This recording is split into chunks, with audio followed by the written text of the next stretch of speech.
is composed of individuals, and individuals pursue their own happiness, sometimes at the expense of other individuals, right? I mean, there was some other guest who might have come on today.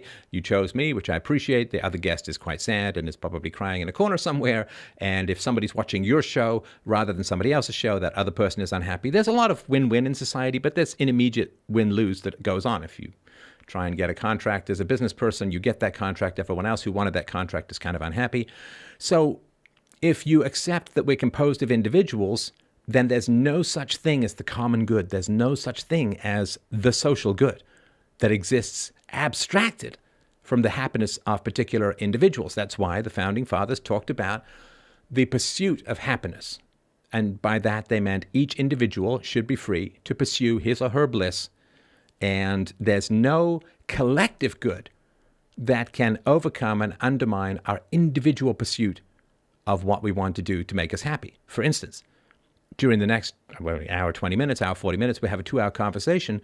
This is what I want to be doing with my life, is having this conversation with you and your listeners. If I wanted to be doing something else with my life, I'd be doing it. So this is my greatest pursuit of happiness in the moment. Now, other people who wanted me on their show, well, I guess they don't get me, or at least not now. So if you're looking at philosophy, the philosophy of individualism, which is where, well, what is society? Society is a group of individuals, all of whom are pursuing their own happiness, sometimes at the expense of each other. Now, some of that is illegal, right? Like you murder and theft and assault and rape and so on, and that's wrong. But, a lot of it is just kind of soft and intangible. I win, you lose, and so on, right?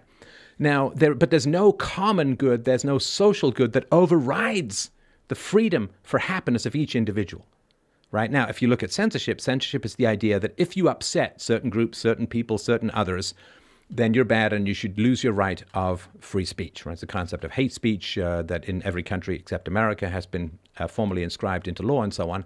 In other words, there's a collective good called not being upset that trumps your individual right to free speech. That's the concept of a collective being more important than the individual.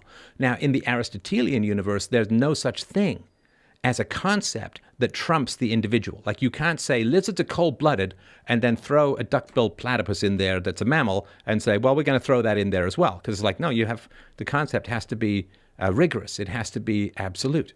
And you can't have a concept that overrides the rights and possibilities of any individual. That's called an individualistic society. Now, in the Platonic universe, the concept of the social good can absolutely override the property rights, the free speech rights, the liberty rights of the individual. You must be sacrificed for the greater good, the collective good, the social good, whatever it is, because concepts are more important than individuals, because there's perfect concepts and then there's just bad individuals that may or may not reflect to some degree but don't really matter relative to these perfect concepts. And so philosophy in the modern world has said that individual reason is impotent, and what we need to do is surrender ourselves to larger collectivist movements. So in the Marxist analogy, or in the Marxist view of society, individuals don't matter. What matters is the class, and they call it class consciousness, right? Which is that if you're poor, you think a certain way. If you're middle class, you think a certain way. If you're rich, you think a certain way. And your individual thought patterns don't matter, because what dominates your thinking is class collective concepts. And this is why you can't negotiate, because reason can't find a meeting ground between opposing economic strata or opposing economic groups. They do this with racism as well, that the races are somehow conditioned by particular thought patterns and so on. Rich and poor and men and women are conditioned by particular thought patterns. And if you don't fit into those categories, you have a false consciousness, right? So if you're poor, but you don't mind rich people and you're ambitious and you want to get out of being poor and you're confident you can do so, which was kind of my history, well, it's called false consciousness. You're just wrong because you don't fit into the collectivist mindset that the Marxists have prescribed for you.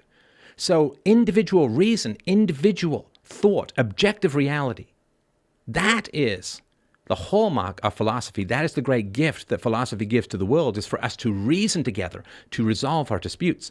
But modern philosophy, this social justice, this collectivism that has occurred, that has completely fragmented our capacity to reason with each other, and all we can do is discuss various historical injustices and look at power and privilege and resentment and rage and reparations and inescapable conflicts, whether it's, again, race or gender or class or whatever.